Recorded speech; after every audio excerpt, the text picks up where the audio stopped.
আসসালামু আলাইকুম সবাইকে। আমি জাহিদুর রহমান রাতুল। আজকের ভিডিওতে আমি আমার সিএসসি ল্যাব প্রজেক্ট হিসেবে তৈরি করা পাইথন ভিত্তিক 2D game space shooter ultimate galaxy war উপস্থাপন করছি। সিএসসি ল্যাবে প্রোগ্রামিং শেখার মূল লক্ষ্য হল অ্যালগোরিদম, গাণিতিক মডেলিং এবং লজিক্যাল প্রবলেম সলভিং আয়ত্ত করা। আজকের এই ভিডিওতে আমি দেখাবো কিভাবে পাইথন ও পাইগেম লাইব্রেরি ব্যবহার করে গাণিতিক সমীকরণ, ফিজিক্স সিমুলেশন, অডিও সাইন্থেসিস এবং ফাইল ম্যানেজমেন্টের মাধ্যমে একটি সম্পূর্ণ গেম তৈরি করা হয়েছে। প্রজেক্টের শুরুতে আমরা এনভায়রনমেন্ট সেট করেছি। আমরা পাইথন 3.13 ভার্সনটি ব্যবহার করেছি। পাইথন 3.14 নতুন ভার্সন হওয়ায় পাইগেম বা পাই ইনস্টলারের সি কম্পাইল্ড বাইনারি হুইল ফাইলগুলো পুরোপুরি প্রস্তুত নয়, যা .xcx ফাইল বানাতে সমস্যা করে। তাই পাইথন 3.13 ব্যবহার করা নিরাপদ। পাইচর্মের টার্মিনাল ব্যবহার করে প্রয়োজনীয় লাইব্রেরি ইনস্টল করার কমান্ড পিপ ইনস্টল পাইগেম পাই ইনস্টলার। এবার আসা যাক টেকনিক্যাল স্ট্রাকচারে। গেমটি পাইথন 3 এবং পাইগেম লাইব্রেরি ব্যবহার করে তৈরি করা হয়েছে। মডিউল পরিচিতি: গেম গ্রাফিক্স ও কিবোর্ড ইভেন্টের জন্য পাইগেম, র্যান্ডম স্পোনিংয়ের জন্য র্যান্ডম, সাউন্ড তরঙ্গ তৈরির জন্য ম্যাথ ও স্ট্র্যাক্ট এবং প্লেয়ার ডেটা সেভ করার জন্য জেসন মডিউল ব্যবহার করা হয়েছে। ওওপিও স্প্রাইট ক্লাস: গেমের প্রতিটি উপাদান অবজেক্ট ওরিয়েন্টেড নিয়মে ডিজাইন করা। প্লেয়ারশিপ, সাধারণ শত্রু, বসের জাহাজ, বুলেট এবং পাওয়ার আপ প্রত্যেকটির জন্য আলাদা স্প্রাইট ক্লাস রয়েছে। কোডের 5টি অ্যাডভান্সড ফিচার: 1. প্যারাল্যাক্স ব্যাকগ্রাউন্ড: তারাগুলোর গতির পার্থক্য 3 লেয়ার ডেপথ অ্যালগোরিদম ব্যবহার করে 3D মহাকাশের অনুভূতি সৃষ্টি করা হয়েছে। 2. সিনেম্যাটিক এক্সপ্লোশন এবং ক্যামেরা শেক: শত্রু ধ্বংস হলে র্যান্ডম পার্টিকেল তৈরি হয় এবং অ্যালগোরিদমের মাধ্যমে স্ক্রিন অফসেট পরিবর্তন করে ক্যামেরা শেক তৈরি করা হয়। 3.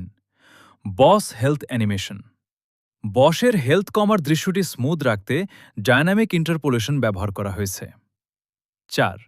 Jason save system: save underscore game dot Jason ফাইলের মাধ্যমে প্লেয়ারের সব রেকর্ড ও সেটিংস অটো সেভ থাকে। 5. Encode audio generation: struct dot pack দিয়ে সাইন ওয়েভ তৈরি করে সাউন্ড প্রসেস করা হয়েছে। চলুন এখন সরাসরি গেম প্লে ডেমোটি দেখে নেওয়া যাক। মেনু ও মোড সিলেক্ট: গেম চালু করলে মেইন মেনু আসে, যেখানে ইজি, নর্মাল ও হার্ড 3 ধরনের মোড সিলেক্ট করার সুযোগ রয়েছে। গেম প্লে ও কন্ট্রোল: কিবোর্ডের অ্যারো কিজ বা WASD দিয়ে স্পেসশিপ কন্ট্রোল করা যায় এবং স্পেস বার চেপে লেজার ফায়ার করা যায়। পাওয়ার আপ ও স্ক্রিন বোম: শত্রুকে ধ্বংস করলে হেলথ রিফিল, শিল্ড এবং ডাবল শট পাওয়ার আপ পাওয়া যায়। বিশেষ পরিস্থিতিতে বি চেপে স্ক্রিন বোম ব্যবহার করে সব শত্রু একসাথে ধ্বংস করা যায়। পজ ও সেটিংস: পি বা ESC চাপলে গেম পজ হয়, যেখান থেকে স্ক্রিন শেক বা সাউন্ড অন অফ করা যায়।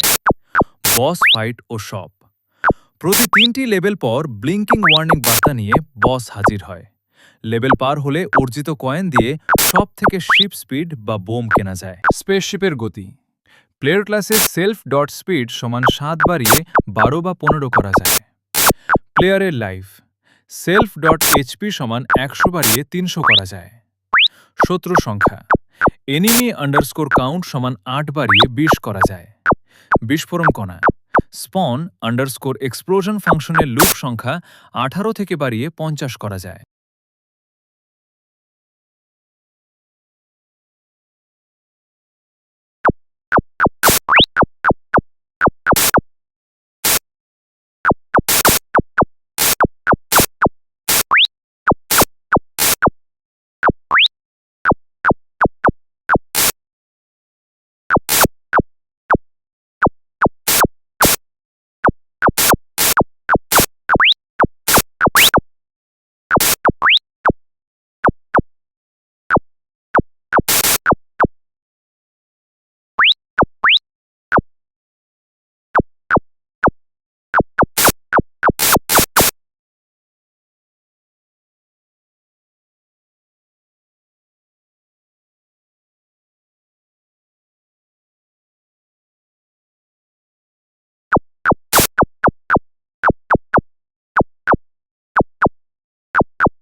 কোডটিকে পোর্টেবল এক্সিকিউটেবল ডট এক্সিএক্স ফাইলে রূপান্তর করার কমান্ড।